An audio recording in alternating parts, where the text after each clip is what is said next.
நேயர்கள் அனைவரையும் ஜெயா பிளஸ் தொலைக்காட்சியினுடைய ஏன் என்ற கேள்வி விவாத நிகழ்ச்சிக்காக நான் உங்கள் அனைவரையும் வரவேற்கிறேன். நிகழ்ச்சியில் துறை சார்ந்த ஆளுமைகளுடைய எண்ண ஓட்டங்களை இன்றைய தலைப்பில் நாம் விவாதிக்க காத்திருக்கின்றோம். மீண்டும் வன்முறை, கலவரம், ஊரடங்கு என்னதான் நடக்கிறது மணிப்பூரில் அப்படிங்கிற ஒரு செய்தியை நம்ம இப்போது பேச போகிறோம். 2023 1.5 ஆண்டுகளுக்கு முன்பு இதே அரங்கத்தில் பரபரப்பாக பல அமர்வுகளில் ஜெயா பிளஸ் உங்களுக்காக இந்த செய்திகளை துறை சார்ந்த ஆளுமைகளோடு நாங்கள் முகமுகமாக விவாதித்தோம். இந்தியா ஒரு அமைதியான ஒரு நாடு, இப்படித்தான் இன்றும் இருக்கிறது, இருக்க வேண்டும், அது வேறு விவகாரம். வடகிழக்கு மாநிலங்களில் கிட்டத்தட்ட இந்த கலவரத்தில் மெய்த்தி, குக்கி மற்றும் ஜோ போன்ற ட்ரைபல் கம்யூனிட்டிக்கு இடையில் ஒரு பெரும் மோதல் சற்று அமைதியாக இருந்தது. ஆனால் இன்றைக்கு மறுபடி இந்த மோதல் உச்சபட்சமாக நிலையை அடைந்திருக்கிறது. இதுகாரம் 200க்கும் மேற்பட்டவர்கள், அதாவது 300க்கு வரைக்கும் மரணித்ததாக சொல்லப்படுகின்றாலும் உண்மையில் இந்த கணக்கு அதிகரிப்பதாகவே கவலையான தகவல். 4000 குடும்பங்கள், குக்கி ஜோ இனத்தின் ட்ரைபல் கம்யூனிட்டி இடங்களும் மெய்த்தியுடைய இடங்களும் எரிக்கப்பட்டிருக்கிறது. அவர்கள் வாழும் வீடுகள் 50,000 பேர் டிஸ்பிளேஸ்.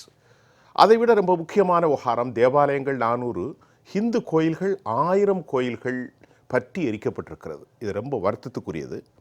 53% மக்கள் தொகை கொண்ட மெய்த்தி, 47% குக்கி ஜோ.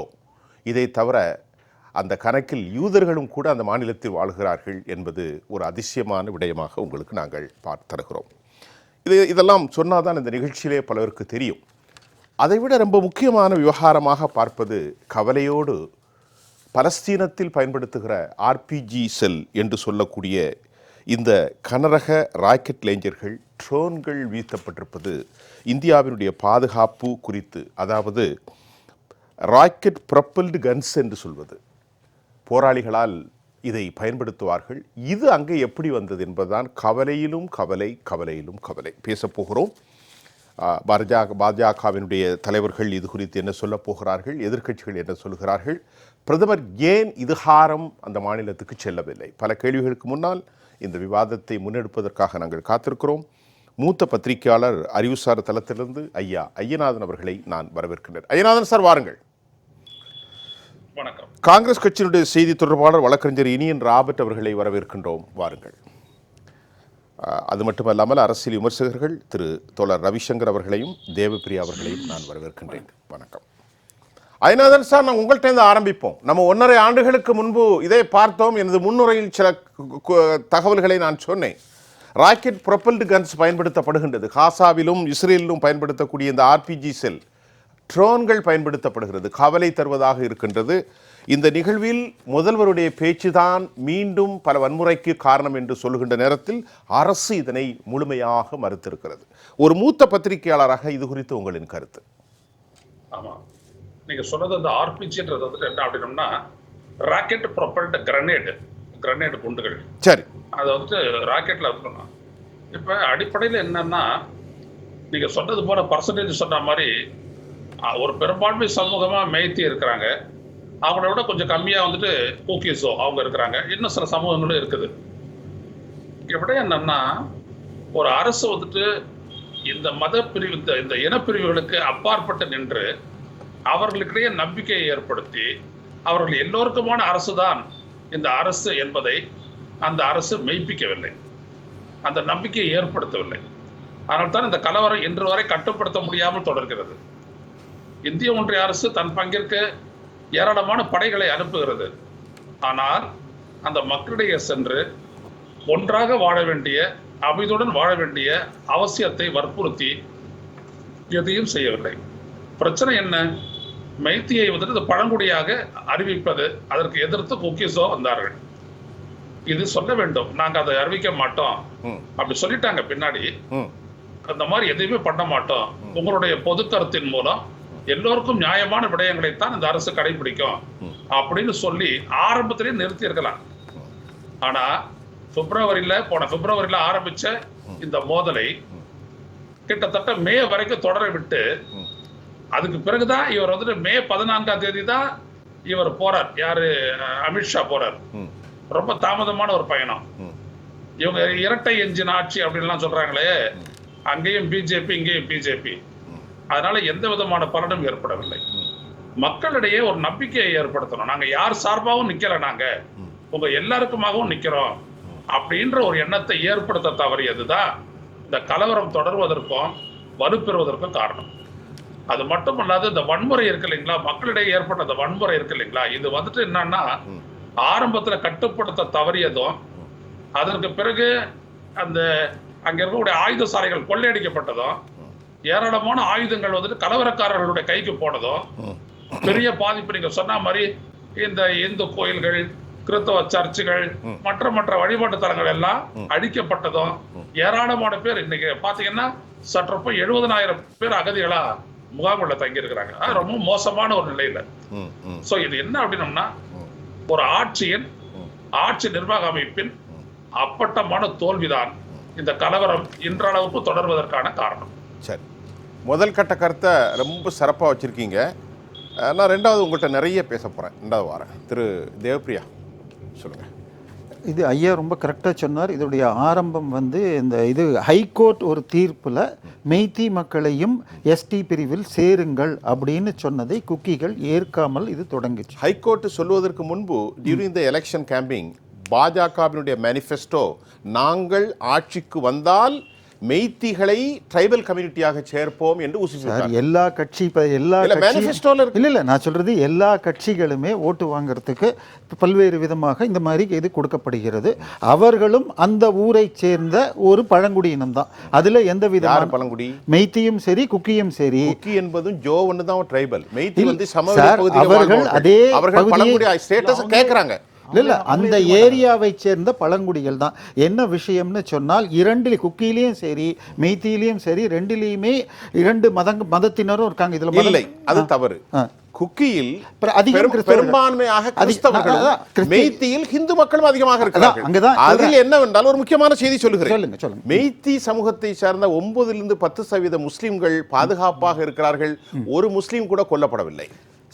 நாகாவினர் மெய்த்தி சமூகத்தை சார்ந்தவர்கள் பாதுகாப்பா இருக்கிறார்கள், ஒருவருக்கும் பாதிப்பில்லை.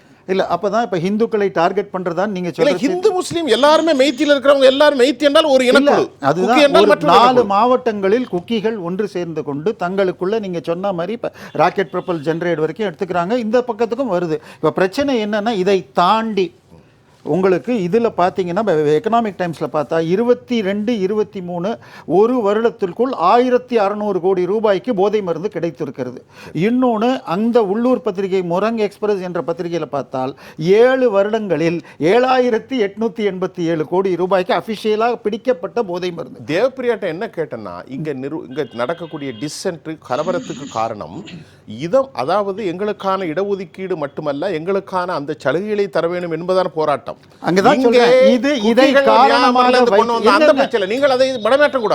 ஒரு நிமிடம், அது நீங்க பிபிசி தமிழ்ல போய் பாத்தீங்கன்னா இந்த கலவரத்திற்கு காரணத்துல 3 காரணம் சொல்றாங்க. இடஒதுக்கீடு என்று ஆரம்பித்து இன போராட்டம் என்று கொண்டு போயிட்டு போதைப் பொருள் மற்றும் வெளிநாட்டில இருந்து ஆயுதங்கள் வருகிறது. சோ இதை தாண்டி இன்னொன்னு, அல் ஜசீரா போயிட்டு உங்களுக்கு பர்மால இருந்து உங்களுக்கு ரோஹிங்கியாஸ் இங்க வந்திருக்காங்க, இது மூலமாக கலவரம் தூண்டப்படுகிறதுங்கிறாங்க. சோ நோய் முதல் நாடி அதன் வழி நாடி வாய்ப்பை செயல் எல்லாத்தையும் சேர்த்து பார்க்கணும். அதனால நம்ம வந்து இது ஒன்று மாத்திரம் காரணம் இல்லை. எப்படி 30 லட்சம் பேர் தான் மொத்தம் மணிப்பூருடைய பாப்புலேஷன், அங்கே 8000 கோடிக்கு 7 வருஷத்துக்கு வந்திருக்கு. அதுவும் கடந்த வருடம் மாத்திரம் 1600 கோடிக்கு வந்திருக்கு. இதுதான் காரணம், மெயின் காரணம் இதுதான். இனியன் ராபர்ட், காங்கிரஸ் கட்சியினுடைய செய்தி தொடர்பாளர். இல்லை, உங்களுக்கு இந்த குக்கி இனத்திற்கும் மெய்த்தி இனத்திற்குமான ஒரு முரண்பாடு, இது ஒரு 100 கால முரண்பாடு இருந்திருக்கு. ஆனால் இப்படி ஒரு தகராறு, இப்படி ஒரு பகையோ இப்படியான ஒரு முரண்பாடு இன்றைக்கு உருவாக்கக்கூடிய அளவில் மாறலை. 1.5 வருஷத்துலேருந்து ஆரம்பிச்சு 1.5 வருஷம் கரெக்டாக சொல்லணும்னா, அதிகாரப்பூர்வமாக மணிப்பூர் மாநில அரசு குறிக்கின்ற தேதி என்னன்னா, மே மாதம் 3ஆம் தேதி தான் இந்த கலவரம் ஆரம்பிச்சதாக அஃபிஷியலாக டேட் கொடுத்தாங்க. நம்முடைய மூத்த பத்திரிகையாளர் ஐயநாதன் சொன்னார்கள், பிப்ரவரியிலே ஆரம்பித்து அப்படியே வளர்ந்து அது. ஆனால் அஃபிஷியலாக மணிப்பூர் ஸ்டேட் கவர்மெண்ட் கொடுத்த டேட் என்னன்னா மே 3ஆம் தேதி. அது தொடர்ந்து இன்னைக்கு வரைக்கும் அதை சார்ந்துதான் நடந்துட்டு இருக்கு. வந்து கருத்து மோதல், ஆயுத மோதல் பல விஷயம் நடந்துட்டு இருக்கு. போகிற போக்கில் இவங்க என்ன சொல்கிறாங்கன்னா, அங்கே வந்து அந்த பாப்பி கல்டிவேஷன் நடந்தது ஒரு பக்கம், இப்போ ட்ரக்ஸுங்கிறாங்க, ஒரு பக்கம் ரோஹிங்கியா ஊடுருவலுங்கிறாங்க. இதெல்லாம் தாண்டி காங்கிரஸ் கட்சி இதை எப்படி பார்க்குதுன்னா, அங்கே ஒரு மாநில அரசு இருக்குது, அங்கே ஒரு ஸ்டேட் கவர்மெண்ட் இருக்குது. அந்த ஸ்டேட்டுக்கு அந்த மாநிலத்தில் நடக்கக்கூடிய பிரச்சனைகளை தடுப்பதற்கான ஒட்டுமொத்த அதிகாரமும் இருக்கிறது. ஒரு ஸ்டேட்டுக்கு தெரியாம எந்த விஷயமும் நடக்காது. அப்படி நடந்தால் அது நடக்கவும் கூடாது. அப்படி நடந்தால் அது ஸ்டேட்டுடைய ஃபெயிலியர். கான்செப்ட் ஆஃப் ஸ்டேட் என்பது அதுக்கு தான் உருவாக்கப்பட்டிருக்குது 19ஆம் நூற்றாண்டுக்கு பிறகு. அப்போ உங்களுக்கு அந்த மாநிலத்தில் யார் ஆட்சியில் இருக்கா? அந்த மாநிலத்தில் பிரேன் சிங் என்கிற முதலமைச்சர் இருக்கிறார். அவர் பாஜகவை சார்ந்தவர். ஒன்றியத்திலையும் பாஜக தான் இருக்கிறது, உளவுத்துறை இருக்கிறது, ஐபி இருக்குது, பல கியூ பிரான்ச் இருக்குது, பல உளவு நிறுவனங்கள் வச்சிருக்கிறீங்க நீங்கள். அப்போது இதை தடுப்பதற்கு இந்த பிரச்சனையினுடைய ஆணி வேரை பிடுங்கி எறிவதற்கான அனைத்து வசதிகளும் உங்களிடம் இருக்கிறது. அதை தவற விட்டுட்டீங்க. அந்த பிரச்சனை பூதாகரம் ஆயிடுச்சு. பிரச்சனை ஆரம்பித்ததுக்கு பிறகு 16ஆம் தேதி மே மாதம் இந்தியாவுடைய உள்துறை அமைச்சர் இதுக்கு மணிப்பூருக்கு போகிறாரு. போன பிறகு அங்கே பல பெண்கள் பாலியல் கொடுமைக்கு உள்ளாக்கப்படுறாங்க ஜூன் மாதத்தில். போன பிறகு இது முக்கியமான பாயிண்ட். இது அதாவது ஹோம் மினிஸ்டர் அங்கே விசிட் பண்ணியிருக்காரு. விசிட் பண்ணியும் ஆஃப்டர் ஹிஸ் விசிட் கூட அது எந்த பலனையும் அந்த மாநிலத்தில் அது பிரதிபலிக்கல. அப்படின்னா ஹோம் மினிஸ்டருடைய விசிட்டுக்கு பிறகு இந்த வன்முறை நடந்திருக்கு. செப்டம்பர் மாதம் வரைக்கும் நடந்திருக்கிறது. அப்போ என்ன புரியுதுன்னா, இந்தியாவினுடைய ஹோம் மினிஸ்டருக்கு அந்த இன்டர்னல் அஃபேர்ஸை சரி பண்ணக்கூடிய அளவில் அவருக்கு தகுதி இல்லை என்பது தெளிவாக தெரிகிறது. அவர் ஒட்டுமொத்த எனக்கு என்ன கேள்வினா, காஷ்மீரில் அமைதியா இல்லையாங்கிறது ரெண்டாவது பேச்சு. அது என்னங்கிறது நான் நேற்று 3 நாளைக்கு முன்னாடி புள்ளியா சொன்னேன். காஷ்மீர் என்ன நிலவரம் இருக்கு, ஸ்டேட்டஸ் கோ. ஒரு சிறிய மாநிலம், 30 லட்சம் மக்கள் தான் அங்கே இறங்கமாக அப்படிதான் இருக்கு. இதை கட்டுப்படுத்த மத்திய அரசு திணறுவது ஏன்? அதுதான் என்னன்னா, அதுதான் இந்த ஒன்றிய அரசு இந்த பிரச்சனை விரும்புகிறதா நாங்க பார்க்கிறோம். அந்த மக்களிடையே இந்த இனக்கலவரம் ஒன்றிய அரசு விரும்புகிறது. எப்படி சொல்லுங்க? ஏன்னா இந்த பிரச்சனையை நாளை அவர்கள் மேல தானே சேர்வாரி பூசப்படும், நீங்கள் அவர் மேல தானே வீசப்படுகிறீர்கள். அதற்கு பின்னாடி ஒரு மதவாத அரசியல் இருக்கிறது. நீங்க சொன்னீங்க மேத்தில பெரும்பான்மை இந்துக்கள் இருக்கிறாங்க, குக்கியில பெரும்பான்மை கிறிஸ்தவர்கள் இருக்கிறாங்க. அப்போ மேத்தில எல்லா மதத்தை சார்ந்தவங்க இருந்தாலும் மேத்தில வைஷ்ணவர் நான் இந்த டீடைலா படிச்சுதான் சொல்றேன். You right. அப்போ இந்த இனப்பிரச்சனையை மத பிரச்சனையாக மாற்ற வேண்டும், வடகிழக்கு மாநிலங்களில் மதவாதம் பரவ வேண்டும் என்கிற நோக்கத்தோடு தான் இந்த பிரச்சனையை ஊதி பெருசாக்கியது ஆர்எஸ்எஸ் போன்ற அமைப்புகள். கிரவுண்டில் இது வெளியில் தெரியாது. அதற்காக பாஜக அரசு இதை பாதுகாத்திருக்கிறதோ அல்லது இந்த பிரச்சனையை சரி செய்ய விடாமல் தடுத்ததோ அப்படின்னு எங்களுக்கு ஒரு சந்தேகம், ஐயப்பாடு இருக்கிறது. இதுக்கு பின்ன ஒரு ஹிந்து போலரைசேஷன் அப்படின்னு நீங்க, ஏன்னா வடகிழக்கு மாநிலங்களில் பெரும்பான்மை மக்களாக கிறிஸ்தவ மக்கள் இருக்கிறதுனால அங்கே ஒரு போலரைசேஷன் நடத்தி அதன் மூலமாக வெற்றி கனியை பறிக்க முடியுமா எதிர்காலத்தில் அப்படின்ற ஒரு குறுகிய எண்ணத்தோட இதை அவங்க முயற்சித்திருக்கலாம் என்கிற ஒரு சந்தேகம், ஒரு ஐயப்பாடு எங்களை போன்ற ஜனநாயக சக்திகளுக்கு உண்டு. சரிங்களா? இந்த சந்தேகம் இருக்கிறதா என்பதை இடைவேளைக்கு அப்புறம் தொடர்ந்து பேசத்தான் போகிறோம்.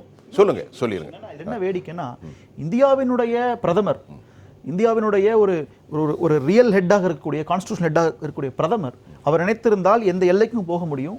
இன்னைக்கு ஓமனுக்கும் இஸ்ரேலுக்கும் உக்ரைனுக்கும் ரஷ்யாவுக்கும் போகக்கூடிய அது வேற டாபிக். அங்கேயும் போகட்டும், போய்த்தான் ஆகும். எனக்கு பிரச்சனை இல்லை. எனக்கு என்ன குறைந்த இனியன் ஜெலன்ஸ்கி நான் இந்தியாவிலே வந்து உட்கார்ந்து பேச போகிறேன் என்கின்றார். நல்ல விஷயம். ஜெலன்ஸ்கி நிச்சயமாக புட்டின் நான் இந்தியாவுக்கு வருகிறேன் வரவேற்கிறோம். நான் என்ன சொல்றேன்னா, உங்களுக்கு அன்னைக்கு நவகாலியில பிரச்சனை நடக்கும் பொழுது ஜவஹர்லால் நேரு மைக்க பிடிச்சு அதை சொன்னார். காந்தி படுகொலையின் பொழுது ஜவஹர்லால் நேரு மைக் எடுத்து சொன்னார், ஆல் இண்டியா ரேடியோல சொன்னார், காந்தியை படுகொலை செய்தது இஸ்லாமியர் அல்ல, ஒரு ஹிந்துன்னு சொன்னார். அந்த பிரதமருக்கு ஏனென்றால் முன்னாள் இஸ்மாயில் தான் படுகொலை செய்ததாக கையிலே பச்சை குத்திக்கிட்டு காந்தியை சுடுற மாதிரி சுட்டு அப்படின்னு ஒரு முன்னாள் ஆர்எஸ்எஸ் காரர் நாத்துராம் கோட்சே நாடகம் ஆடியான். ஆர்எஸ்எஸ் சம்பந்தம் இல்லை என்று காங்கிரஸ்காரர் இல்ல அவர் எழுதியிருக்காரு. இல்ல அவர் முன்னாள் அது கரெக்ட் தான். ஆர்எஸ்எஸ் இல் இருப்பவர்கள் அனைவரும் காங்கிரஸ்காரர்கள் தானே? இல்ல சார், அதுல ஒண்ணும் சந்தேகம் இல்லை. ராகுல் காந்தி மகாத்மா காந்தி கொலையில் ஆர்எஸ்எஸ் இருக்கு உச்சநீதிமன்றத்தில் நிபந்தனையற்ற மன்னிப்பு ராகுல் காந்தி கேட்டிருக்கிறார். திருப்பி அதை சொல்ல வேண்டும். அவரே சொல்லியிருக்காரு, ராகுல் காந்தி நிபந்தனையற்ற மன்னிப்பு கேட்டிருக்காரு. திருப்பி இதை பரப்பறல அர்த்தமே இல்ல. நாத்துராம் கோட்சே நான் ஒரு முன்னாள் ஆர்எஸ்எஸ் காரன் அவரே சொல்லியிருக்காரு. அப்ப முன்னாளுங்கும் போது இல்லல, முன்னாள்னா என்ன சார்? நீங்களே சிரிக்கிறீங்க. முன்னாள்னா இன்னால இல்ல. நாத்துராம் கோட்சேனுடைய பின்ன ஆர்எஸ்எஸ்ங்கறீங்க. அவருடைய கூட பிறந்த சகோதரர் நீதிமன்றத்துல உச்சநீதிமன்றத்தில் இதுல ராகுல் காந்தி மன்னிப்பு கேட்டிருக்கார். இத திருப்பி எடுக்கிறது இது பிளவுவாதம், இனவாதம், சர்வாதிகாரத்துக்கு தூண்டுறதுக்காக நல்ல வார்த்தைகளை சொல்றாரு. எனக்கு பதற்றமா வராங்க. பதற்றலாம் ஒண்ணு இல்ல. அவர் கருத்து தான் இல்ல. நீங்க சொன்ன பதற்றம். ஒரு பொறுப்பான பிரதமராக ஜவஹர்லால் நேரு இருந்தார். இன்றைக்கு ஒரு பொறுப்பற்ற பிரதமராக நரேந்திர மோடி இருக்கிறார். குறைந்தபட்சம் மணிப்பூருக்கு செல்வதற்கு கூட அவருக்கு தைரியம் இல்லைன்றதான் எங்களுக்கு குற்றச்சாட்டு. இங்க தமிழ்நாட்டுக்கு வேங்கை வயலுக்கு யாரும் போகல, இதுல கள்ளக்குறிச்சிக்கு போகல. இல்ல 68 எல்லாம் நீங்க உங்களுக்கு வேணுங்கிற இடத்துக்கு போலாம். எல்லாத்துக்கும் போகணும். ஒரு பிரதமர் போனால் அங்க செக்யூரிட்டி ஏற்பாடுகளும் மத்ததும் ஒண்ணு மக்களுக்கு பிரயோஜனம் இல்ல. சரியான ஆட்கள் நம்ம பேசுவோம். ஏன் பிரைம் மினிஸ்டர் அங்க போகல, ஏன் ராகுல் காந்தி போனாரு, அவர் ஏன் மறுக்க இடையில வழிமறிக்கப்பட்டார். ஒரு மாநிலத்திற்கு போக முடியாத ஒரு நிலை ஏற்படுது அப்படின்னோம்னா அந்த இடத்துல உங்களால சட்டம் ஒழுங்கை பாதுகாக்க முடியவில்லை என்பது தோல்வியா இல்லையா? இல்ல ஒரு மாநிலத்துக்குள்ள பிரதமர் போக முடியாத அளவிற்கு அங்க வந்துட்டு சட்டம் ஒழுங்கு நிலை மோசமாக இருக்கிறது என்றால் அது ஒன்றிய அரசின் அந்த மாநில அரசுடைய தோல்வியா இல்லையா? அந்த இடத்துல ஒரு தலைவர் போய் அந்த மக்களை சமாதானப்படுத்தி அவர்களுக்கிடையே ஒரு இணக்கப்பாட்டை ஏற்படுத்தக்கூடிய ஒரு முயற்சியை தோற்றுவிக்க வேண்டும். அது நடக்கல. எரியன் ராபர்ட் சொல்லும் போது மே 3ஆம் தேதின்றாரு. மே 3ஆம் தேதி முத்தி போய் பெண்களை வந்துட்டு நிர்வாணப்படுத்தி ஊர்வலம் நடத்தக்கூடிய ஒரு கேவலமான அவமானம் அரங்கேறியது. நாட்டுக்கே அவமானமான அப்படி ஒரு நிகழ்ச்சி. அதுக்கு அப்புறம் தான் அந்த செய்தியே பெருசாகுது. அதுக்கு அப்புறம் தான் பிரதமரே அதை பத்தி பேச வர்றாரு. அழுத்தம் கொடுத்துட்ட உடனே அது எங்க இருந்து வருது? வெளிநாட்டுல இருந்து இந்த செய்தி வருது. இப்போ பாருங்க 5 நாள் இன்டர்நெட் பேன் அப்படின்றாங்க. ஏன் எந்த செய்தியும் வெளில போயிடக்கூடாது. இவங்க இதுல தான் கவனமா இருக்காங்க. நான் என்ன சொல்ல வரேன், இந்த இடத்துல கலவரத்தை எப்படி நிறுத்துவீங்க? என்ன நடவடிக்கை மேற்கொள்ளப்பட்டது? அது பைரன் சிங் கிட்ட கேளுங்க. என்ன சொல்லியிருக்காரு அவரு? ஒரு விவாதிச்சாரு சட்டமன்ற உறுப்பினர்கள் அது பண்ணி அவருடைய முடிவு என்ன? எதுவுமே தெரியாது. அதுதான் இங்க பிரச்சனை. அப்ப நீங்க வந்து அந்த 1.5 மாசமா நம்முடைய பாரத பிரதமர் அவர்கள் அந்த மண்ணுக்கு போகாததை பெரும் ஏன் அவர் போகவில்லை அந்த கேள்வி சொல்லுங்க. ஏன் போகல நீங்க நினைக்கிறீங்க? ஏன் அப்படின்னா அவர்கள் முன்னெடுத்த இந்த பெரும்பான்மைவாத வாக்கு வங்கி அரசியல். சரி, தங்களோடு பீத்தே இருந்தாங்க அப்படின்னம்னா தொடர்ந்து ஆட்சியில் நம்ம தான் இருப்போம். இந்த பெரும்பான்மைவாத அரசியல் தான் அவருடைய திசை திருப்பியதுன்னு ஆரம்ப கட்டத்திலேயே அதை நாங்க வலியுறுத்தி சொன்னேன். இது தொடர்பா கட்டுரைகள்லாம் வந்தது. இந்த அரசியல் பார்வைதான் அங்கே கலவரம் தோன்றியதற்கும் அது வலுப்பெற்றதற்குமான அது தொடர்ந்து அனுமதிக்கப்பட்டது. அதுக்கு காரணமே இதுதான். இல்லாட்டி அங்க இருக்கக்கூடிய ஆயுத சாலைகள் எல்லாம் வந்துட்டு கொள்ளையடிச்சுட்டு போய் கலவரக்காரர்கள் கிட்டையும் இருக்க ஆம்ச வந்துட்டு காவல்துறையினர்கிட்ட இருக்க ஆம்சை விட அதிகம். என்ன பண்ணுவீங்க? 13,000 ஆம்ச ஆயுதங்கள் கொள்ளையடிக்கப்பட்டு கலவரக்காரர்கிட்ட இருந்தது. பத்திரிகைகளை வெளிவந்த செய்தியை நான் சொல்றேன். அப்ப இதை விட ஒரு worst law and order situation இருக்க முடியுமா? அப்ப இது ஒரு தோல்வி தானே. அப்புறம் என்ன அது டபுள் இன்ஜின் கவர்மெண்ட் அப்படின்றதெல்லாம். சரி ரவிசங்கர் சார், இப்போ நம்முடைய மூத்த பத்திரிகையாளருடைய கருத்து ரொம்ப முக்கியம். இப்போ இந்த பிரச்சனையில் பிரைம் மினிஸ்டர் வந்து எல்லா நாடுகளுக்கும் செல்கிறார். முதல்ல ஏன் அங்கே செல்லலை? இந்தியா உலகத்தில் ஒரு மிகப்பெரிய மிலிட்ரி. இன்றைக்கி மேக் இந்தியாவில் நாம் 3 ட்ரில்லியனுக்கு எக்ஸ்போர்ட் பண்ணிட்டோம். கிட்டத்தட்ட கொஞ்சம் கம்மி 21,000 கோடிக்கு. இன்னைக்கு சில கருத்துகள் இஸ்ரேலுக்கு நாம் பல விஷயங்களை அனுப்புவதாகவும் கூட சில செய்திகள் வருகிறது. அது உண்மையாக போய்ங்கிறது ஆதாரம் இல்லை. ஸ்பெயினில் நம்முடைய இந்திய கப்பலை மடக்கியிருப்பதாகவும், இந்தியாவில் இருக்கக்கூடிய பலிஸ்டிக் ஏவுகணைகளுக்கு நிகரான பல ஏவுகணைகளை சர்வதேசம் இந்தியாவிலிருந்து பர்ச்சேஸ் பண்ணுது. இப்படிப்பட்ட ஒரு பெரிய மிலிட்ரி ஆப்பிரிக்காவில் பல நாடுகளில், இந்தியாவிலிருந்து பல நாடுகள் பிரைஸ் எல்லாம் நம்மள்ட்ட வாங்க லெவலில் இன்னைக்கு வந்து பார்க்கக்கூடிய அளவுக்கு வந்துட்டோம். சூப்பர் பவர் ஹைட்ரோஜோனிக் வந்து பலிஸ்டிக் மிசைல்ஸ் எல்லாம் அது அக்சசரிஸ் எல்லாம் இன்னைக்கு ப்ரொடக்ஷன் பண்ண போறோம். ரொம்ப மகிழ்ச்சி தான் நம்ம ஏற்றுமதி பண்ண. ஆனால் திரு தோழர் ஐயநாதன் சொன்னது மாதிரி ஒரு 30 லட்சம் மக்கள் இருக்கிற ஒரு சிறிய நிலப்பரப்புக்கு செல்வதற்கு ஏன் தயக்கம்? பிரதம மந்திரி போயிருக்க வேண்டும் அப்படின்னு எல்லாருமே சொல்லிருக்காங்க. ஏன் போகவில்லை? அவர் ஏன் போகவில்லை என்று நான் ஒரு காரணம் எல்லாம் காட்டி பேச முடியாது. சொல்லலாம். ஓகேவா? என்ன காரணம்? அதாவது இப்ப இவங்க சொல்ற மாதிரி அங்க மெய்த்தி கவர்மெண்ட், மெய்த்தி பாப்புலேஷன் தான் அதிகமாக மெஜாரிட்டியாக இருக்கு. அதனால பிரதமர் அந்த பக்கம் போய் அதை பேசினாங்க அப்படின்னா அதனால மற்ற இவங்க 47% குக்கீஸ் இருக்காங்க, அவங்களோட ஓட்டெல்லாம் விழாது. நோ, இதெல்லாம் அரசியல் பேச்சு. இதெல்லாம் ஒத்துக்க மாட்டேன். சரி, அமித்ஷா போயிருக்காரா? போயிருக்காரு, போயிட்டு வந்தார். ராகுல் காந்தி ராகுல் காந்தி அதே ராகுல் காந்தி நான் கேட்குறேன், இப்போ சந்தேஷ் காலி வெஸ்ட் பெங்கால்ல இவங்களுக்கு இருக்காங்கல்ல, இந்தியா பிளாக் தானே, இவர் போனாரா? சந்தேஷ் காலி சரி. போகல. ஸோ இப்போ ரீசெண்டாக அந்த ஆர்ஜி கேர் ஹாஸ்பிட்டல் ஒரு வெஸ்ட் பெங்கால் டாக்டர் இவங்க, அது இது வரைக்கும் இவங்க யாராவது போயிருக்காங்களா? போகல. என்ன சார் சொல்லுங்க. நான் முடிச்சிடுறேன் சார் என்ன சொல்றீங்க? நீங்க சொல்லுங்க. அவரை நோட் பண்ணிக்கிட்டேன் சார், நான் பேசி முடிச்சிடுறேன். அவரை நோட் பண்ணிக்கிட்டு அப்புறம் பேசுறேன். ஓகேவா? ஸோ இதனால இவர் போகல அப்படிங்கிறதுனால உடனே ராகுல் காந்தி மேல தப்பு, அவர் ஏன் போல நான் கேட்க மாட்டேன். நான் என்ன கேட்கிறேன், சொல்லுங்க. Prime minister has to take all response. அவர் தானே முதன்மை அமைச்சர்.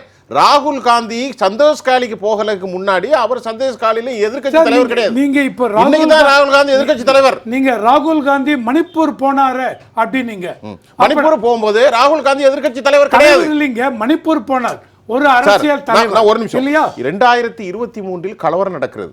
இன்னைக்கு ராகுல் காந்தி எதிர்க்கட்சி தலைவர். இப்போ போனாதான் போகணும். ஆனா 23 கலவரம் நடக்கும்போது ராகுல் காந்தி சாதாரண ஒரு மனிதர் தான். நான் சொல்ற பாயிண்ட் நீங்க எடுத்துக்கல. ராகுல் காந்தி மணிப்பூர் போனார் இப்ப நீங்க சொன்னீங்க. ஆமா.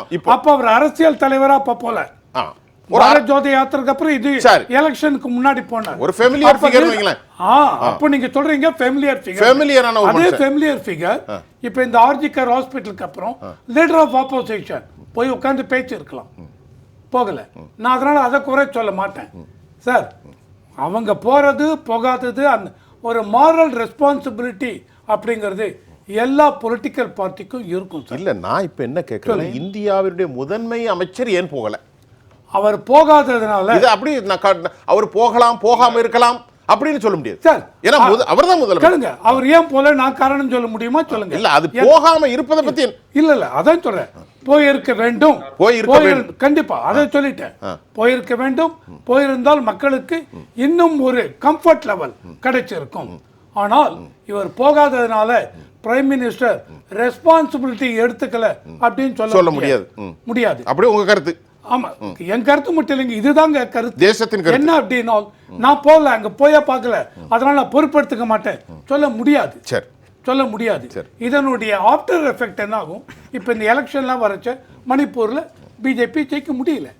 ஓகேவா? They lost it. பட் இப்போ நான் சொல்வேன், இந்த என்ன நடந்தது அப்படிங்கிறச்ச நடந்ததுக்கு மே 3ஆம் தேதி 2023 அந்த ஹைகோர்ட்டை ரெக்கமெண்ட் பண்றாங்க, மெய்தீஸ் அவங்களுக்கு ஷெட்யூல்டு ட்ரைப் இதை ப்ரிவிலேஜ் கொடுக்கணும்.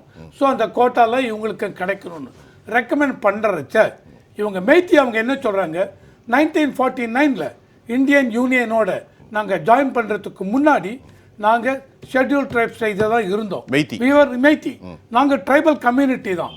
இந்தியன் யூனியன் அப்படி have you any appropriate evidence? அப்படி எதுவும் தெரியலையே. அவங்க ட்ரைபலா இருந்ததாக ஒண்ணுமே இல்லையே. நான் இதுவரைக்கும் படிக்கலையே. ஒரு நிமிஷம் இருக்கு, உங்கள்ட்ட ஆதாரம் உண்டா? இல்ல, மெய்தி வந்து வைஷ்ணவாக்ஸ் சொல்லியாச்சு, அவங்க ட்ரைபல் நீங்க எப்படி சொல்றீங்க? மெய்தி வைஷ்ணவா உங்ககிட்ட ஆதாரம் இருக்கு? இருக்கு இருக்கு கொடுக்க முடியுமா? இருக்கு இருக்கு சார். இல்ல, நீங்க படிச்சு பாருங்க. நான் இப்போ உடனே நான் இதான் சொல்றேன், படிச்சு பாருங்க.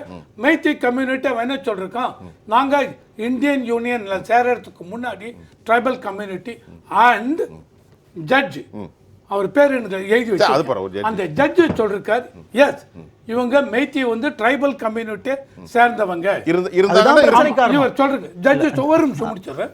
ஜட்ஜ் அதனால இவங்களுக்கு இந்த எலிஜிபிலிட்டி உண்டு அப்படின்னு சொல்றாங்க. இதனுடைய ஆஃப்டர் எஃபெக்ட் என்ன அப்படின்னா, அப்ப அவங்க ட்ரைபலா இருந்தா இந்த பார்ட்டிஷன் நடப்பதற்கு ஆஃப்டர் இண்டிபெண்டன்ஸ்ல அவங்க ஸ்டேட்டஸ் கோ அப்படிதானே தொடர்ந்திருக்க முடியும். அவங்க எப்படி இப்படி மாறினார்கள்? முடியல. கரெக்டா? அந்த 75 வருஷமா அவங்களுக்கு கிடைக்கல. அவங்க கேட்டு இருக்கலாம், ஏன் கேட்கல தெரியாது. நான் படிக்கிறதும் இப்ப நீங்க சொன்னீங்க இல்லையா, மெய்தீஸ் எல்லாம் வைஷ்ணவா இருக்கு, நீங்க போய் பாருங்க, சர்ச் பண்ணிட்டு என்கிட்ட சொல்லுங்க, கேளுங்க, நீங்க போய் பார்க்கலாம். எல்லாம் நானும் பேப்பர் படிச்சது. அந்த ஜட்ஜ் அவர் பேர் வச்சிருக்கேன், அதையும் சொல்றேன். அந்த ஜட்ஜ் வந்து ஜட்ஜ்மெண்ட் கொடுக்கறச்ச எஸ் இவங்க மெய்தீஸ் வந்து ட்ரைபல் கம்யூனிட்டியை சேர்ந்தவங்க தான். அதனால இவங்க இந்தியன் யூனியன்ல சேர்ந்ததுக்கு அப்புறம் they lost their tribal identity. அதனால இவங்களுக்கு கொடுக்கணும் அப்படின்னு வலிமையான கருத்து வைக்கிறாங்க. இப்ப அவர் நான் படித்த பல ஆதாரங்கள் அவர் வைஷ்ணவாஸ்ங்கிறது தான் என்கிட்ட ஆதாரம் இருக்கு. நான் ஒரு வருஷத்துக்கு முன்னாடி அப்படியே சொல்லியிருக்கேன், நாம அக்செப்ட் பண்ணியிருக்கோம். இப்போ அவர் உடனே பேப்பர் லெவலில் கேட்டால் என்னால் கொடுக்க முடியல. ஏன்னா ஒரு நிகழ்ச்சி நடத்தும் போது தகுந்த ஆதாரங்களோடு பேசணும். ஏன்னா ஆதாரங்கள் இல்லாமல் பேசக்கூடாது. ஆனால் நான் ஐ ஹோல்ட் இட், நான் அந்த இதில் உறுதியாக இருக்கேன். சார் பார்த்துட்டு சொல்லுவார். உங்களுக்கு மணிப்பூர், இன்னர் மணிப்பூர், அவுட்டர் மணிப்பூர் ரெண்டு இருக்கு. மெய்த்தி இனம் என்பது பிளெயின்ஸ்லயும் வாழக்கூடிய ஒரு இனம். குக்கின்றவங்க மலை மேல வாழக்கூடிய ஒரு இனம். மேலதான் இருப்பாங்க. நாகாக்களும் குக்கிகளும் மலை தான் வாழ்றாங்க. இவங்க சமவெளியில வாழ்ந்துட்டு இருக்காங்க. மெய்த்தி என்ன சொல்றாங்கன்னா, நாங்க வந்து அடிப்படையிலேயே வந்து விவசாயம் செய்யக்கூடிய சமூகம், நாங்க வைஷ்ணவிட்ஸ்ன்றது அவங்க பல முறை சொல்லியிருக்காங்க. இவர் சொல்றாருல, உச்சநீதிமன்ற தீர்ப்புல ஒரு நீதிபதி வந்து ஹைகோர்ட் மணிப்பூர் ஹைகோர்ட்டுடைய ஆர்டர் சொல்றாருல, அந்த ஆர்டர் தான் பிரச்சனைக்குரிய ஆர்டரா இருக்கீங்க. அதுதான் பிரச்சனை காரணம். ஆனா அதுக்கு முன்னாடி என்னன்னா, மேனிஃபெஸ்டோல பிஜேபி நாங்கள் வந்தால் கொடுப்போம் என்று சொன்னார்கள். வந்த பிறகு மௌனியாக போனார்கள், நீதிமன்றத்துக்கு சென்றார்கள். நீதிமன்றம் அதை கன்சல்ட் பண்ண சொன்னது. அதற்கு பின்பு கலவரம் வந்தது. ஸோ பிஜேபியினுடைய அந்த தேர்தல் வாக்குறுதியை இந்த உயர்நீதிமன்ற நீதிபதி இன்டர்பிரட் பண்றாரு. அதுதான் இந்த பிரச்சனைக்கான முதல் கருவாக இருக்கிறது. ஆனா ஒருபோதும் வந்து மெய்த்திகள் நாங்க வந்து பழங்குடி சமூகம், நாங்க அப்படி வனவாசிகள் அவங்க சொல்லவே இல்லை, எந்த இடத்துலயும் அவங்க சொல்லவே இல்லை. அதுதான் இந்த பிரச்சனைக்கு காரணமா இருக்கு. ரெண்டாவது, இவர் என்ன கேட்கிறாருன்னா, ராகுல் காந்திக்கு மாரல் ரெஸ்பான்சிபிலிட்டி இருக்கா அப்படின்னு கேட்கிறாரு. நான் என்ன சொல்றேன், மாரல் ரெஸ்பான்சிபிலிட்டி இருப்பதும் இருக்கிறதும் எங்களோட விருப்பம் அது. ஆனா பிரதமருக்கு அக்கௌண்டபிலிட்டி இருக்கு. அவர் இந்தியாவினுடைய பெரும்பான்மை மக்களால் தேர்ந்தெடுக்கப்பட்ட ஒரு பிரதமர். அவர் அவருக்கு அக்கௌண்டபிலிட்டி இருக்கு. கண்டிப்பா அவருக்கு மணிப்பூர் சென்று அங்க இருக்கின்ற மக்களை பார்ப்பதற்கான அனைத்து அக்கௌண்டபிலிட்டி இருக்கு. அவருக்கு கடமை இருக்கிறது. பிரைம் மினிஸ்டர் அக்கௌண்டபிலிட்டி ஒரு முறை அங்க போயிருந்தாருன்னா இன்றைக்கு இந்த நிலைமைக்கு வந்திருக்காரு. இன்னைக்கு ட்ரோன் அட்டாக்ன்றீங்க, இன்னைக்கு மிசைல் அட்டாக்ன்றீங்க. இது அத்தனைக்கும் காரணம் வந்து பிரதமர் போகாததுதான். பாராளுமன்றத்தில் எதிர்கட்சி தலைவர்கள் எல்லாருமே குரல் கொடுத்தாங்களே, ஏன் பிரதமர் போல? மணிப்பூர்னு கத்துனாங்களே பாராளுமன்றத்தில் முதல் செஷன்லயே, ஏன் பிரதமர் குறித்து வாய் திறக்கவே இல்லை?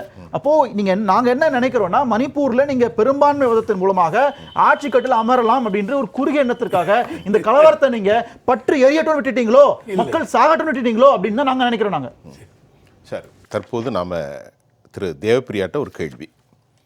ஜூலை 10ஆம் தேதி நாக்பூரிலிருந்து ஒரு செய்தி வெளியாகிறது. 2024 ஜூலைனா இப்போ 2 மாதத்துக்கு முன்னாடி, ஆகஸ்ட் செப்டம்பர் அப்படிதானே? திரு மோகன் பகாவத் 10ஆம் தேதி பேசுறாரு, ஐயா மணிப்பூர் தீ பற்றி எரிகிறது.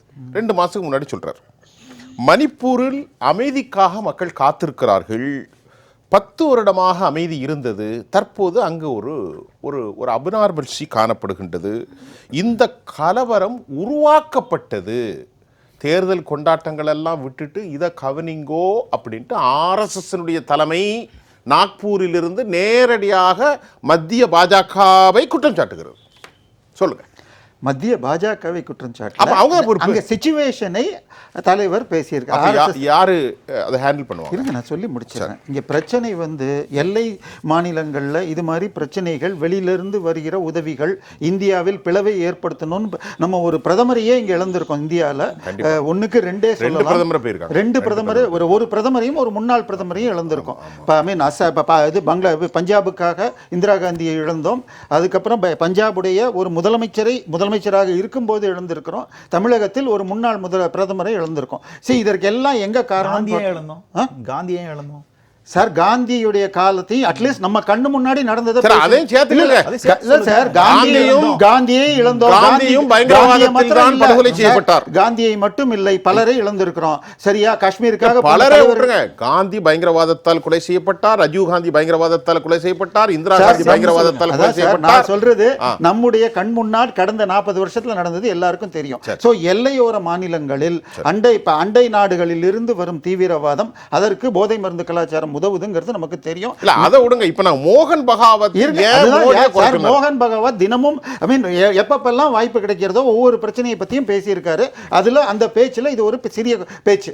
இப்ப நான் சொல்றது இது முக்கியமாக கவனிக்கப்பட வேண்டிய பேச்சு. அப்படி என்றால் மோகன் பகாவத் தேர்தல் கொண்டாட்டங்களை விட்டுட்டு ஆக வேண்டிய வேலையை பாருங்கன்னா, அப்ப பிஜேபி தலைமையும் மோடியும் ஆக வேண்டிய வேலையில் பொறுப்பேற்றிருக்கிறார்களா?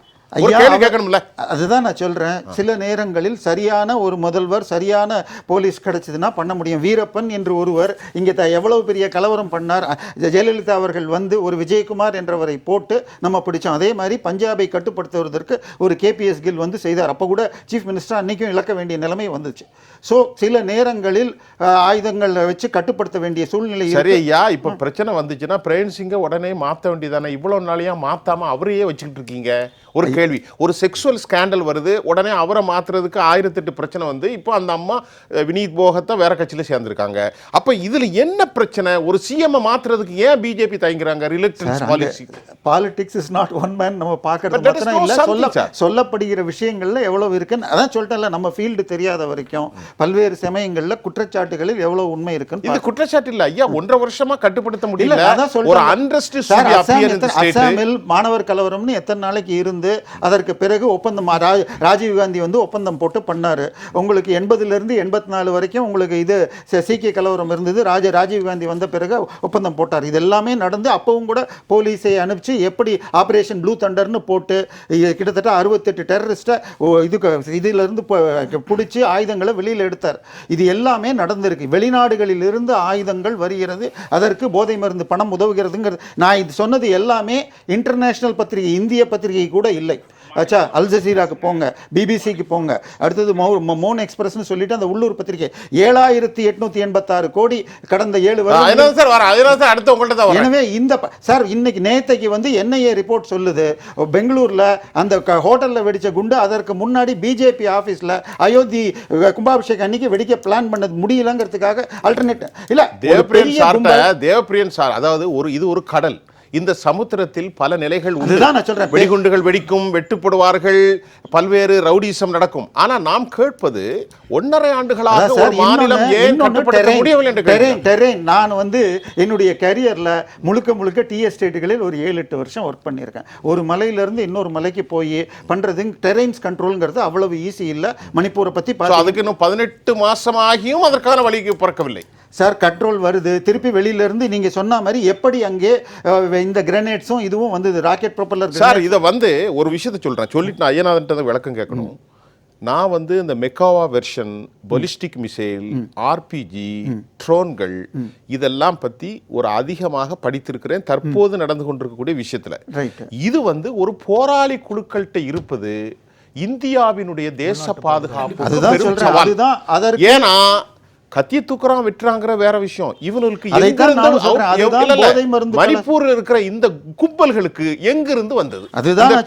அதற்கு இந்த போராட்டத்தை வைத்துக் கொண்டு உங்களுக்கு அங்க பர்மால இருந்தும் இதுல இருந்தும் இருக்கிற அந்த போதை மருந்துகள் இங்க வந்து நேற்றுக்கு மெட்ராஸ் டிரான்சிட் பாயிண்ட். அப்படி என்றால் இந்த பயங்கரவாத நடவடிக்கைக்கு இந்திய சமூகத்தை பயன்படுத்துகிற வெளிநாட்டு சக்திகளை கவனிப்பதற்கு, கட்டுப்படுத்துவதற்கு இந்திய உளவுத்துறை தவறிவிட்டதா?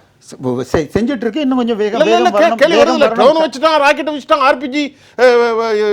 வீசப்படுகின்றது. மிக நிச்சயமாக அந்த அளவுக்கு போனது தவறு. இன்னும் கொஞ்சம் வேகமாக ஸ்டெப் எடுக்கணும்னு சொல்லலாம்.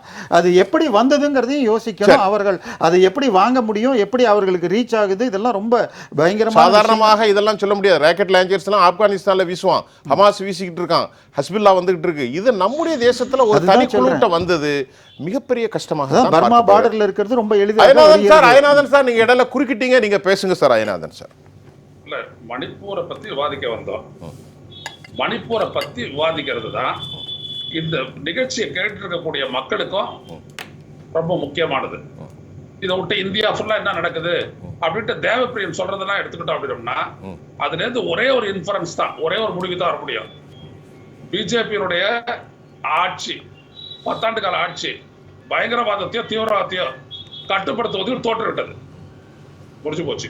நான் என்ன கேட்கறேன்னா, இப்ப எல்லைக்கு அப்பால இருந்து வந்துச்சு அப்படின்னு சொல்றாங்களே இந்த ஆயுதங்கள்லாம், நீங்க நல்லா கவனிக்கணும். அங்க இந்தோ திபெத்தியன் பார்டர் போலீஸ் IDBP அது ஒண்ணு இருக்கு, பார்டர் செக்யூரிட்டி ஃபோர்ஸ் அங்க 2 இருக்கு. ஸோ இதை வந்துட்டு போரஸ் பார்டர்லாம் ஒன்றும் கிடையாது. அந்த இடத்துல வந்துட்டு வெளிநாடுகள்ல இருந்துட்டு தான் இதெல்லாம் வந்துச்சுன்னு சொல்றதுக்கு இதுவரை எந்த ஆதாரமும் ஊடகங்களில் வெளியாகவில்லை. எல்லாம் தேவப்பிரியன் வந்துட்டு அப்படியே ஒரு சார் கட்டுக்கதை 2 நாளைக்கு முன்னாடி தான் அது இருக்குன்னு நமக்கு தெரியும் சார். அவங்க வெளியிட்டதுக்கு அப்புறம் தான் தெரியும், இனிமே தான் செய்தி வர முடியும். இது யூஸ் பண்றதுக்கு முன்னாடி அவங்கள்ட்ட ராக்கெட் லான்ச்சர் ஜெனரேட்ஸ் இருக்குன்னு யாருக்கும் தெரியாது. இப்போ அது எந்த நாட்டுல பண்ணப்பட்டது, எப்படி வந்ததுன்னு இனிமே தான் வர முடியும். வந்துட்டு இந்தியாக்குள்ள வந்துட்டு ஒரு போராளி குழுக்கள்ட்ட அதுதான் சொல்றேன். அது இல்ல அப்படிங்கிறதுக்கும் எதுவும் வரல. நான் என்ன கேக்குறேன், ஏன்னா அது பர்மா பார்டர்ல இருக்குது. ஐயா சொல்லிட்டு அது பர்மா பார்டர்ல இருக்குது. பர்மா பார்டரை வந்துட்டு காப்பாற்றக்கூடியது 2 security border security force. Sir நீங்க ஊட்டி போனாலே இந்த பக்கம் கேரளா, இந்த பக்கம் இதுன்னு மாறும். அவ்வளவு எளிதாக நுழையிறது நீங்க ரெண்டாவது டைம் தர சொல்லுங்க. அது வெளிநாடு. இந்தோ திபெத்தியன் பார்டர் போலீஸ் இருக்குது, பார்டர் செக்யூரிட்டி ஃபோர்ஸ் இருக்குது. இவங்க 2 பேரும் அதை கண்டெயின் பண்ணிட்டு தான் இருக்கிறாங்க. நான் என்ன சொன்னேன்னா, இந்த போராட்டம் வெடிச்ச உடனேயே போராட்டத்தில் ஈடுபடக்கூடிய இந்த போராளிகளுக்கு அரசு கிடங்குகள் இருந்து ஆயுதங்கள் கொள்ளையடிக்கப்பட்டது. அது செய்தியா வந்திருக்கு. 13,000 அவ்வளவுதான். முதல்ல இதையே கட்டுப்படுத்தாத முடியாத ஒரு அரசுகள் இது எப்படி வெளிநாட்டுல இருந்து வர்றதை கட்டுப்படுத்த முடியும் சொல்லுங்க. அடிப்படையில் என்ன பிரச்சனை அப்படின்றத பாருங்க. அடிப்படை பிரச்சனையை வந்துட்டு தீர்ப்பதற்கோ அந்த மக்களுக்கு நம்பிக்கை அளிப்பதற்கோ ஒரு பிரதமர் ஏன் போகவில்லை? அதுதான் இங்க ரொம்ப முக்கியம். போனாரு, அமித்ஷா போனாரு, போயிட்டு வந்தாரு. அப்ப என்ன ஆச்சு? என்னது இம்ப்ரூவ்மெண்ட் இருந்ததா? கூடுதல் படைகள் அனுப்பிய கூட உங்களால கண்டெயின் பண்ண முடியலன்னா அப்ப என்னதான் வழி? அது சொல்லுங்க. நீங்க பிரச்சனைக்கான தேர்வையும் சொல்லல, கலவரத்தை கட்டுப்படுத்துவதற்கான யுக்திகளை கையாளல. ஏன் இன்னும் தொடருது அப்படின்னு உங்களுக்கு தெரியல. அங்க வந்துட்டு பெண்கள் கடுமையா பாதிக்கப்படுறாங்க, அதுக்கு என்னன்னு வழி தெரியல. 70,000 பேர் அவங்க வந்துட்டு அகதிகள் முகாம்ல வந்து தங்கியிருக்காங்க, அவங்களுக்கு போதுமான வசதிகள் இல்ல, அதை காப்பாற்ற முடியல. அப்ப என்னதான் ஆட்சி நடக்குது? அதுக்கு பதில் சொல்லுங்க. ரவிசங்கர் சார் சொல்லுங்க. உங்களுக்கு இவர் சொன்ன அந்த இதெல்லாம் வந்து கண்டிப்பா இந்த ஆதங்கம் வந்து உண்மையா உண்டு சார். மணிப்பூர்னு இதுல இந்த மாதிரி இருக்கிறதுக்கு என்ன பண்றாங்க அப்படின்னு. ஆனால் இதுல இப்போ சொன்னோம் இல்லையா, இந்த ட்ரோன்ஸ் அதெல்லாம் பொறுத்து உங்களுக்கு ஞாபகம் இருந்தால் நான் வந்து எந்த இதுலையும் ஒரு இன்சிடென்ட் நடந்தது அப்படிங்கிறத சொல்ல வரேன்.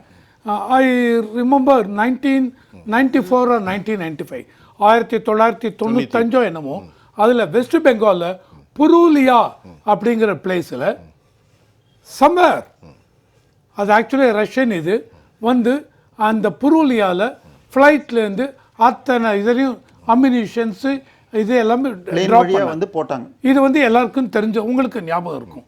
நடந்தது இது நல்ல ஞாபகம். ஆமா, நடந்தது. இதெல்லாம் நடந்ததுனால அன்னைக்கு அந்த அரசாங்கம் என்ன பண்ணிட்டு நான் கேட்க வரல. எஸ், தவறு அங்கே நெக்லிஜென்ஸ் ஆயிடுத்து. இந்த மாதிரி இங்கே இவங்களுக்கு கிடைச்சது அந்த இதெல்லாமே அம்யூனிஷன் டெப்போ, அதுலேருந்து இவங்க கொள்ளையடிச்ச இதுவா இல்லை பர்மா அந்த பக்கத்துலேருந்து த்ரூ சைனா மூலம், சைனாலேருந்து பர்மா மூலம் உள்ள வருதா தெரியல. ஆனால் அதுதான் பிரச்சனை. தெரியல கண்டிப்பா. நியூஸ் அய்யநாதன் என்ன சொல்றாரு, எந்த நியூஸும் வரல. அதுதான் சொல்றேன். ஆர்பிஜி எப்படி வந்துச்சு, நமக்கு 3 நாள் ஆர்பிஜி கன் எப்படி வருது, ட்ரோன் எப்படி வருது தெரியல சார். இந்த நியூஸ் வரவில்லை, அதனால வந்துருச்சு இப்போ. அதாவது இப்போ தெரிஞ்சிருக்கு. ஸோ கவர்மெண்ட் கண்டிப்பாக ஆக்ஷன் எடுத்தாகணும். ஏனால் security of the nation concern. கண்டிப்பா இதில் எந்த விதத்திலையும் எனக்கு மாற்று கருத்து கிடையாது. கண்டிப்பா செக்யூரிட்டி எந்த அரசு இருந்தாலும், ஒரு தனி மனித குழுக்கள், பயங்கரவாத குழுவாக இருந்தாலும், மத குழுவாக இருந்தாலும், இனக்குழுவாக இருந்தாலும், ஆர்பிஜியோ ட்ரோன்களோ அவர்கள் கையில் வரக்கூடாது. இப்போ இதில் வந்து ஒரு பிஜேபி இவரே என்ன சொல்லிருக்காரு, சென்ட்ரல் கவர்மெண்ட் ஃபோர்ஸஸ் ஒரு 40,000 50,000 இவங்க வந்திருக்காங்க.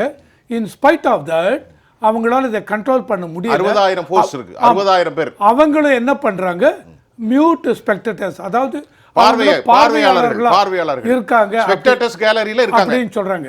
சோ அந்த மாதிரி பாக்குறச்ச எதனால இந்த மாதிரி சார் நாளைக்கு இது வந்து அப்படியே போச்சுன்னு வச்சுங்க, ஒரு பொலிட்டிக்கல் பார்ட்டி இன்னைக்கு பிஜேபி அங்க, ஸோ அடுத்த எலெக்ஷன்ல பிஜேபி ஜெயிக்க முடியாது.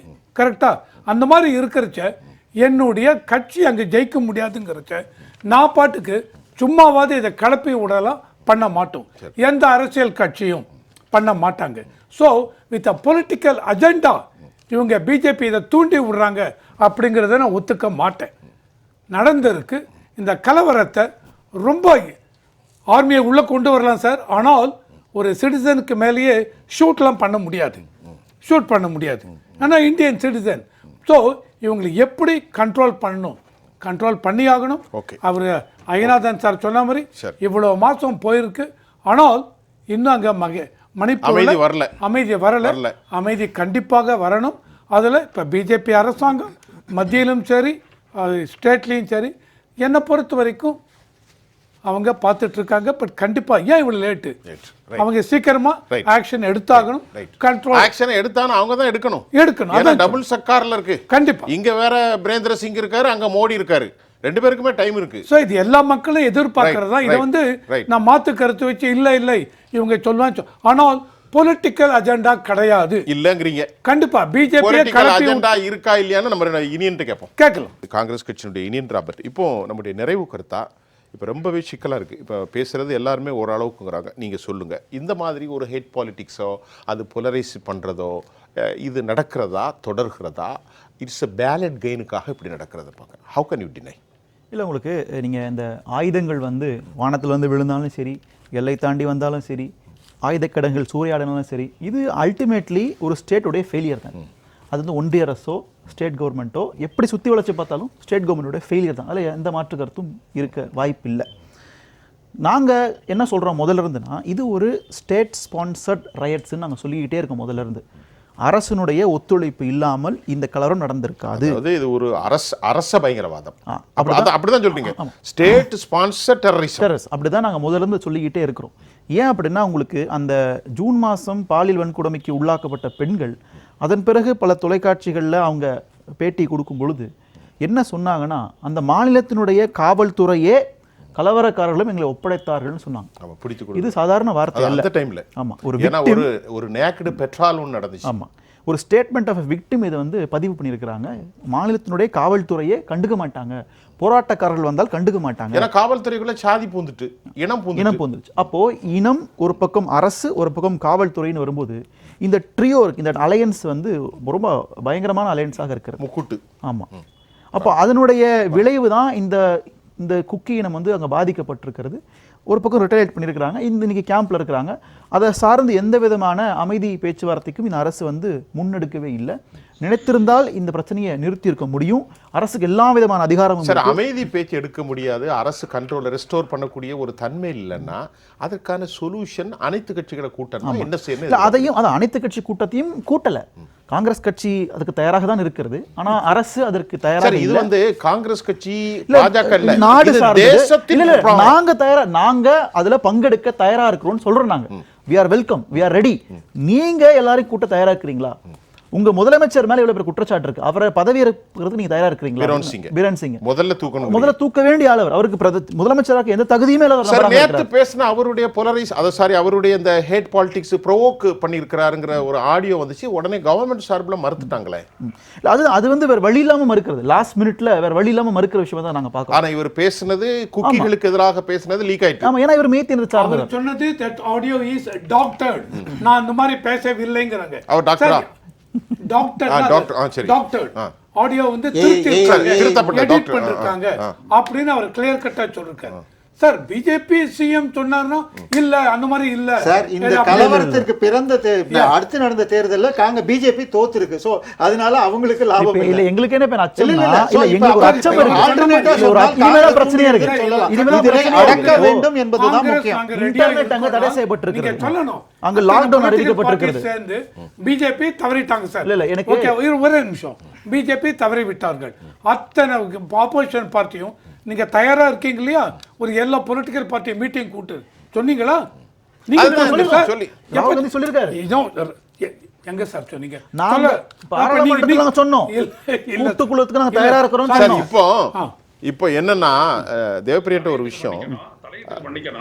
சார், நீங்க பேசுங்க சார், பேசுங்க. உங்களுக்கான நேரம் தரதா பேசுங்க. ஐயனாதன் சார், இது ஒரு மாநிலத்துல கட்டுக்கடங்காத ஒரு கலவரம் நடக்குது. சரி, கட்டுப்படுத்த முடியல, எப்படியோ வச்சுங்க.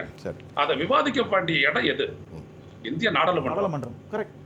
அதை விவாதிப்பதற்கு இந்த ஆளுங்கட்சி என்றைக்காவது இடமளித்திருக்கிறதா? கரெக்ட். இந்த கேள்வி பதில் நீங்க தான் சொல்லணும். நீங்க விவாதிக்கும் போதுதான் எல்லா இடத்தையும் சொல்லலாம், ஃபேக்ட்ஸ் நீங்க சொல்லலாம், என்ன நடவடிக்கை எடுத்திருக்கீங்கன்றத சொல்லலாம். இவ்வளத்தையும் ஆனா அத பேசுறதுக்கு ஒரு பிரதமரை பேச வைக்கிறதுக்கே ஒரு மூவ் ஒண்ணு பண்ண வேண்டியது இருக்குது. இவ்வளவு மோசமான கேவலமான நிலையில இருக்கக்கூடிய ஒரு நாடாளுமன்ற ஜனநாயகத்தை தான் பாஜக செய்திருக்கிறது. சரி, இப்போ தேவப்பிரியனுடைய விஷயம் என்னன்னா, நம்முடைய ஐயநாதன் கேட்ட கேள்வியே ஒரு கேள்வியை நானும் கேட்கிறேன். சரி, இதை விவாதிக்க வேண்டிய இடம் வந்து நாடாளுமன்றம். ஆனா பிரைம் மினிஸ்டர் மியூட் மோட்ல இருக்கார். நம்ம ஒரு gallery spectators, he has been completely watching. ஆனால் as a prime minister has to respond. Why he didn't disclose regarding that way? Sir, சில நேரங்களில் எல்லை ஸ்டேட் விஷயத்தில் சில பேச்சுகள் கலவரம் தூண்டலாம். அவர் சரியான நபரை, சரியான அமைச்சரை அனுப்பி உடைய நடவடிக்கை எடுத்தால் போதும். அது எடுக்கலையே. ஒரு நிமிஷம், ஒரு பிஎம் போய் ஈவன் ராகுல் காந்தி அவர்கள் வயநாடு போனா கூட அங்கே எல்லா செக்யூரிட்டியும் ஏற்பாடு பண்ணிட்டு யாருமே இல்லாமல் கூட்டிட்டு போய் வருது வெறும் ஃபோட்டோ ஆப்பாக தான் ஆகும். ஸோ போகலைங்கிறது பெரிது பண்ண வேண்டியதில்லை. கண்டிப்பாக ஸ்டெப் எடுத்திருக்கணும். ஆனால் இது நார்த் ஈஸ்டர்ன் ஸ்டேட்ஸ் ஃபுல்லாகவே நார்த் ஈஸ்டர்ன் கேளுங்க நேரம் இருக்கு. நீங்களே ரெண்டு பேரும் சொல்லுங்க. ராகுல் காந்தி ஒரு விஷயத்துக்கு எடுத்து பிஜேபியோட ஃபெயிலியர் எல்லாம் பூசி முழுவ பாக்குறாரு. இது செய்யாதீங்க சார். நான் சொல்றது எல்லா விஷயங்களையும் தான் சொல்றேன். நான் சொல்றது எந்த ஒரு விஐபி போனாலும், ஒரு இது விபத்து நடந்த இடமா ரயில்வே ஸ்டேஷனா இருக்கட்டும், இல்ல ஒரு பெரிய இது நடந்த இடத்துல விஐபிஸ் போய் எதுவும் பண்ண முடியாது. போக வேண்டியது காப்பாற்றக்கூடிய செக்யூரிட்டி ஃபோர்ஸும் ஆஸ்பத்திரியும் தான் அங்க போகல. அப்படி இல்ல நான் சொல்றது அப்படி போக முடியாது. காப்பாற்ற வேண்டியது மிலிட்டரியான ஆம்சன் ஆமினேஷன் கண்ட்ரோல் போடுறது யாரு? பிரைம் மினிஸ்டர் தானே சார். அதுக்கு அவங்கள போய் நான் சொல்றது போகணும் சார். போகணும் போயிருக்கலாம் அப்படின்னு சொல்றது உங்க கருத்து. ஆனால் உள்துறை அமைச்சர் போயிருக்கார், பண்ணிருக்கார், இன்னும் வேகமா செஞ்சிருக்கலாம். பட் இந்த நார்த் ஈஸ்ட் ப்ராப்ளம்ங்கிறது. ஆனா பிரைம் மினிஸ்டர் மேல ஒரே ஒரு சின்ன எல்லாருக்குமான ஒரு வருத்தம் என்னன்னா, பொது மேடைகளில் மிகச்சிறப்பாக பேசக்கூடிய ஐயா மோடி அவர்கள் நாடாளுமன்றத்தில் அவர்களுக்கு அறியாமலே ஒரு ரிலக்டன்ஸ் பாலிசி சார். அவர் சார் அந்த அவர் சொன்ன அந்த மூவ்லயே அவர் 2 மணி நேரத்துக்கு மேல பேசினாரு. ஆனால் பல எதிர்க்கட்சிகள் வெளியில ஓடி போச்சு. என்ன சார் மணிப்பூரிய தொடல நீங்க பேசவே இல்லை. ரிலக்டன்ஸ் சொன்னால் இல்ல, அவர் அதை பத்தி பேசினாரு. அதற்கு முன்னால ஹோம் மினிஸ்டரும் எக்ஸ்பிளனேஷன் கொடுத்தாரு. அதை இவர் டச் பண்ணி காட்டிட்டாரு சார். இல்லங்க, பேச ஆரம்பிச்ச உடனே வெளிநடப்பு பண்றாங்க. இப்ப சார் நார்த் ஈஸ்ட்ல இருக்கிற பிரச்சனை இன்னைக்கு நேத்துக்கு ஆரம்பிச்சது இல்ல சார். அசாம் அக்கார்டு ராஜீவ் காந்தி போட்ட காலத்துல இருந்து இல்ல போடோலாந்து ஒண்ணும் இல்ல. அதனாலதான் இல்ல அது நாடாளுமன்றத்துல பேச ஆரம்பிச்ச உடனே வெளியில போயிடுச்சு சார். எதிர்க்கட்சி கேள்வி கேட்போம், அது பதில் இல்ல. பதில் இருக்கும் சார். இல்ல நீங்க எப்போ பதில் கொடுத்தாரு? இல்ல எப்பன்னு சொல்றீங்க? மல்லிகா நாங்க ஒரு கேள்வி கேக்குறாங்க. உதவி ஜனாதிபதி சொல்றாரு, மணிப்பூர்னு நிதி அமைச்சர் இருக்காரு, அவங்க பதில் சொல்றாங்கன்னா எனக்கு உண்மையில இப்பதான் அச்சமா இருக்கு. ஏன்னா நீங்க விளக்க போட்டிருக்கும் போதே நீங்க எல்லாம் அட்டுழிந்து பண்ணீங்க. இப்போ இன்டர்நெட் இல்லங்கறீங்க, லாக்டவுன்ங்கறீங்க, இப்போ நீங்க விளக்கு அணைக்கிறீங்க.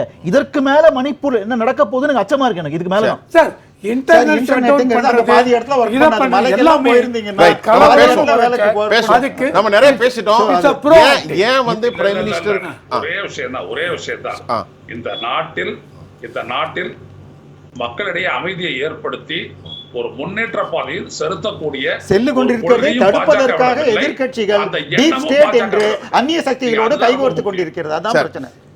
இதுதான் சிக்கல் வருது. எதிர்க்கட்சிகள் அந்நிய சக்திகளோடு கைகோர்ப்புங்கிறது வெளிநாட்டுல போய் இந்தியாவுக்கு எதிராக பேசியிருக்காரு சார். நேயர்களே, நாம இப்போ இந்தியாவுடைய பாதுகாப்பு குறித்து நிறைய விஷயம் பேசணும். கொஞ்சம் அந்த பேச்சுக்கள் இந்த விவாதத்தை பொறுத்தவரை தேச நலன் கருதி தான். இது அரசியலாக யாரும் எடுத்துக்கொள்ள முடியாது. நம்முடைய சிறப்பு விருந்தினர்கள் தோழர் ஐயநாதன் அவர்கள், ரவிசங்கர், இனியன் ராபர்ட், காங்கிரஸ் கட்சியின் செய்தி தொடர்பாளர், தேவப்பிரியா, ரொம்ப சிறப்பாக வந்தீங்க. உங்கள் அனைவருக்கும் நான் நன்றி தெரிவித்துக் கொள்கிறேன். நேர்களை மீண்டும் மற்றொரு களத்தில் நான் உங்களை சந்திக்கின்றேன். அதுவரை உங்கள் அனைவரிடமிருந்தும் நான் உங்கள் சுஃபியான், ஜெயா பிளஸ் தொலைக்காட்சிக்காக நன்றி. மீண்டும் சந்திப்போம்.